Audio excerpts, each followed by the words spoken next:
What's up, everybody, and welcome to another episode. Hit the like button, subscribe to my channel, and share the video. Hit the join button and become a member. Why? Well, members get exclusive content. Hit the bell icon on my channel so that you'll receive a notification every time that I drop a video. And you can go and check the video out. Let's get into it, because someone said in the comments that my videos are becoming a bit long-winded, that I'm talking too much, and then I tell a story for 5 minutes, whatever the story is. I get into that for 5 minutes, and then the story's over. I'm not sure which videos he's watching, but my style of narration is just my style. And whoever don't like and can't deal with it, man, you know what the hell you can do. I'm working hard to try to get the content to you. My God, people always got, listen. So let's get into it. This transpired in High Desert State Prison in 2001.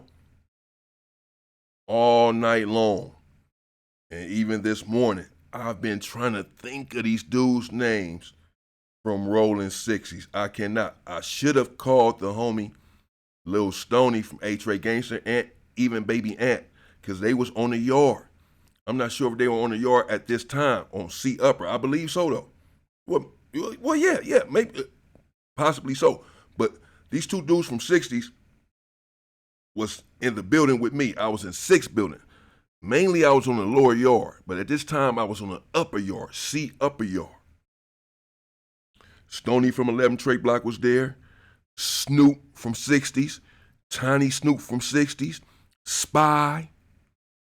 Couple dudes from 40s. And there's two dudes from 60s.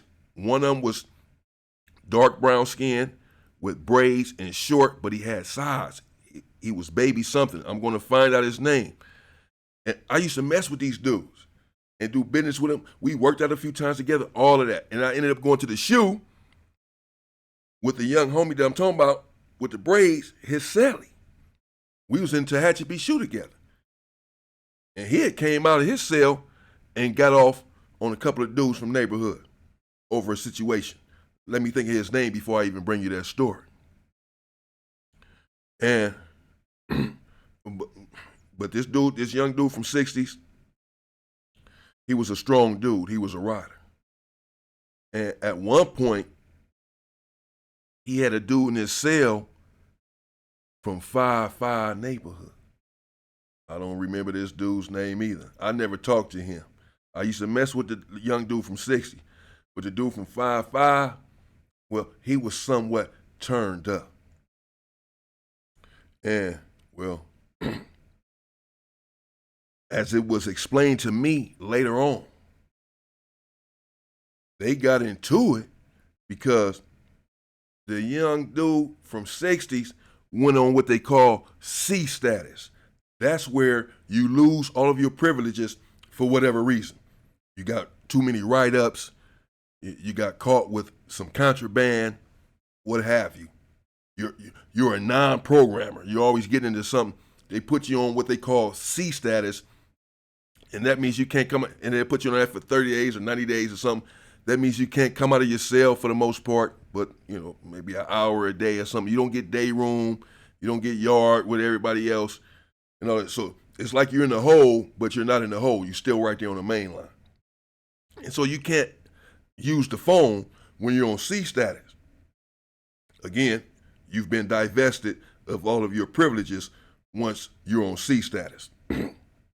And this dude, the young homie from 60s, he had went on C status.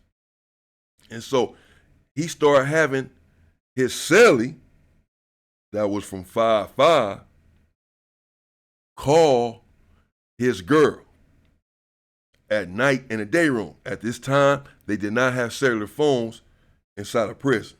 Again, this was in 2001. And the dude from 60s, the young homie, well, he was doing business there on the yard, a little something.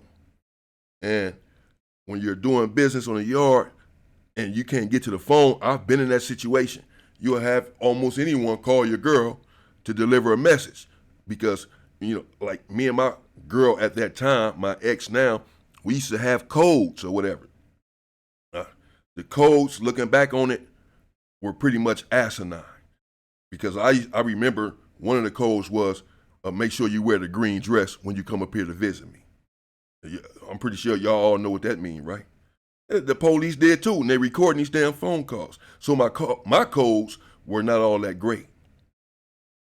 But, obviously wear the green dress, mean bring the Snoop Dogg with you when you come visit me. Or I say, make sure you have on the black and green dress. That means bring both of them. Wear the white dress, etc. And whatever everyone else's code is with their transporter or whatever, or their loved one or their girl or their wife, I don't know. But oftentimes we will have codes. And so the young homie from 60 said that he told his celly, and his celly had known his girl a little bit either through the visionary or they had met before. So he told him to call his girl and deliver these messages because he can't get to the phone. And you even want to hear, like I used to have people when I could not get to the phone, call my mother or whatever. I want to hear my mother say, I love you, even though I can't hear it myself. I want him to get off the phone and come back and say, your mother says she love you. So we have people make these phone calls.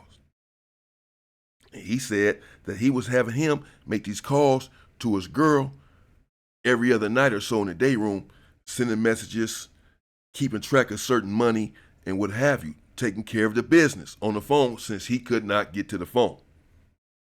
And then all of a sudden, he says that his girl told him about 2.5 to 3 weeks after the first encounter on the phone with his celly, that his celly had made advances towards her in a sexual nature. He said, well, what do you mean? What did he do? What did he say?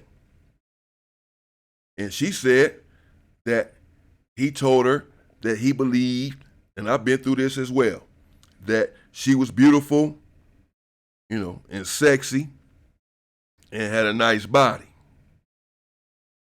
Does she have any sisters that looks like her and has the same sort of frame? She said that she had told him no. But then she said that during one of the next phone calls, once again, he said, well, not once again, but once again, he's sex playing her. But now he said she said to her dude that this dude from 5'5" asked her when was the last time that she had had sex. And this sort of thing is going on in these conversations. So the young dude from 60s asks his girl, well, how come you didn't tell me this the first time that it happened? And when was the first time that it happened? She said like a week and a half ago. And it's happened 2 or 3 times since then. Well, how come? Well, that's suspicious that you wouldn't tell me something like this. Why wouldn't you tell me immediately? And that's what I would demand and command and expect from my wife, that you come and tell me immediately within the same second when someone transgresses like that.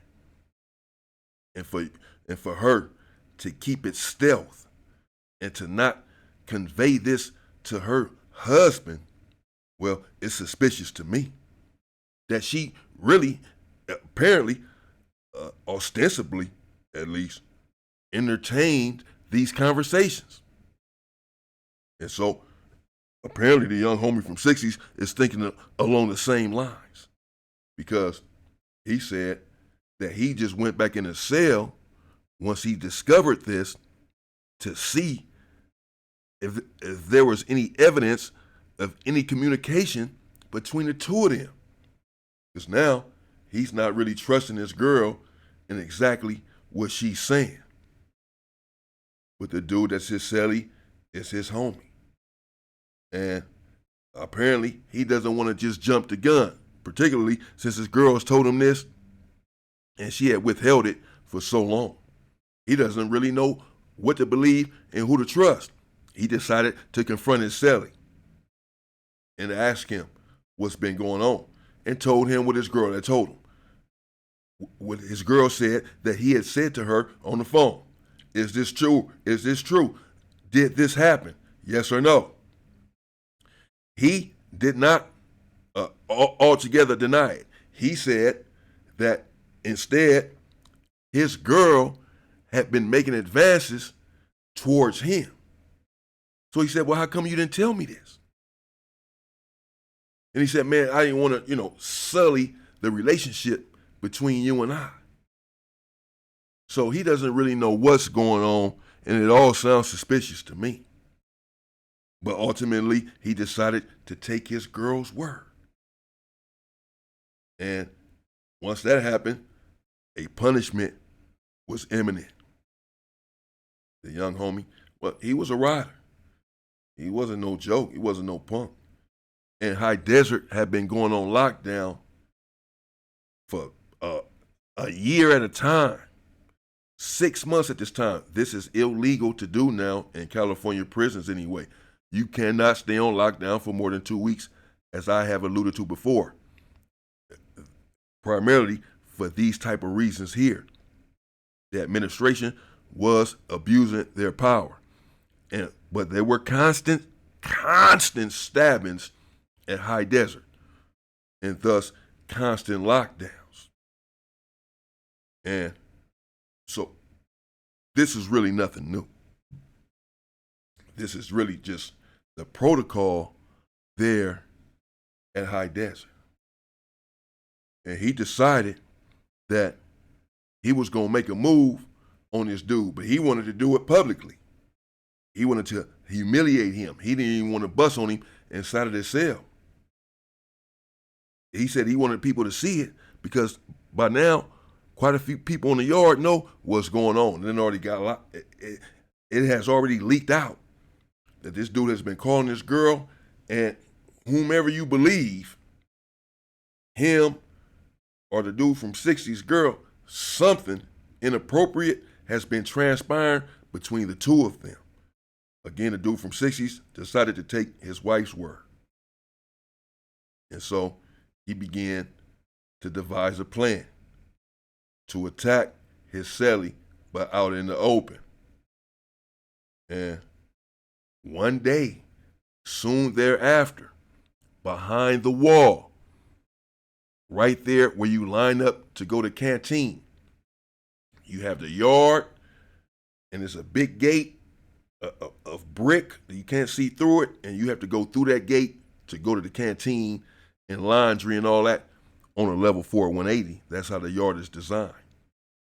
So behind the wall, people in the yard cannot see what's going on back there. But typically, there's a lot of people back there, either going to canteen, to the program office, laundry, what have you, visiting, etc.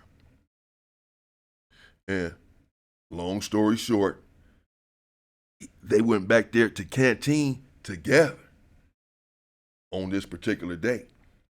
And the dude from 60's knew that they would be going to canteen on the same day at the same time. He made sure of it.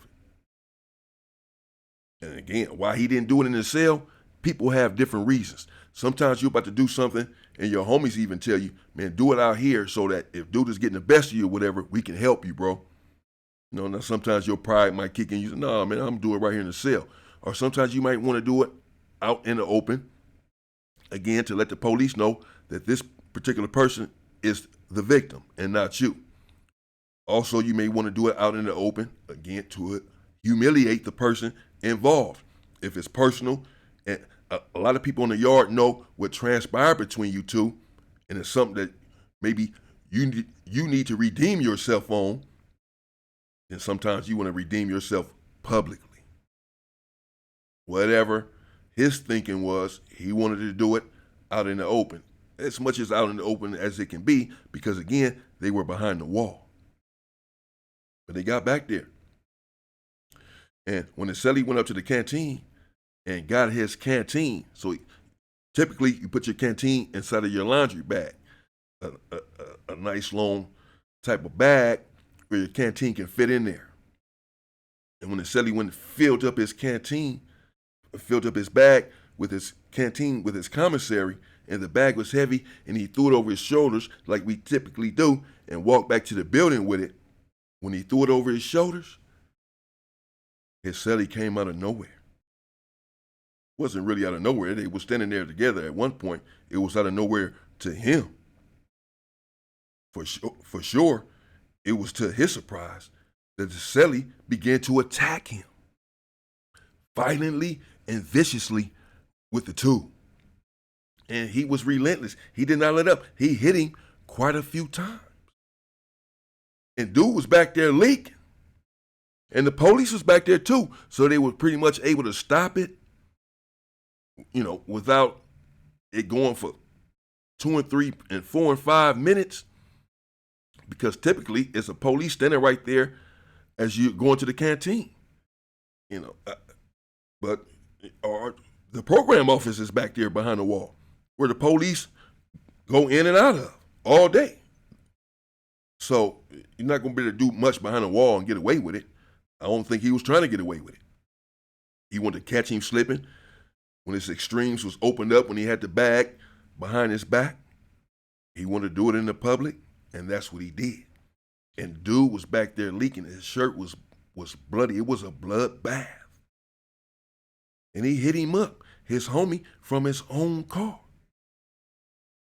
Because he said that he had violated his trust, that he gave him his phone number to call his wife to take care of some business for him on his behalf, and instead, he's trying to marry his wife, who's already married to him. Naturally, he took umbrage. I don't know. I wasn't a part of it. Again, personally, the story sounded suspicious coming from his wife. If she indeed told him these things, that this dude had made these sort of advances towards her, and he had did it weeks prior, and he was still calling you, and you were still accepting these calls and had not told your husband what had transpired with that first inappropriate phone call, then you're suspect in my mind and on my list. You go on the list. I can't trust you, and I have to question the veracity of anything that you say. And that's what he had did at first. But again, ultimately, his wife convinced him. And I don't know. Maybe she's a trillion% accurate that he had came all the way on to her, had disrespected her and her union with her husband, and etc. But it still doesn't explain to me how and why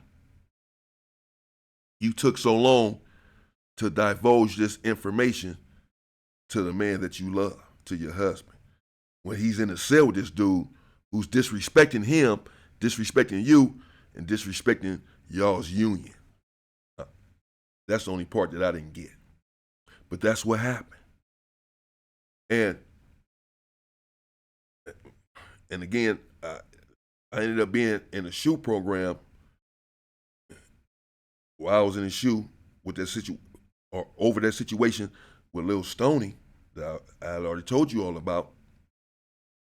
I was in there, and a dude from 60s that ended, you know what? I think his name was EJ, bro. I don't know why EJ keep coming to my mind. Baby EJ maybe, but I don't remember a dude named EJ from 60s. That name that I don't know. I don't know why that name is coming to my mind, because I've been thinking about this name, but that could be it, bro.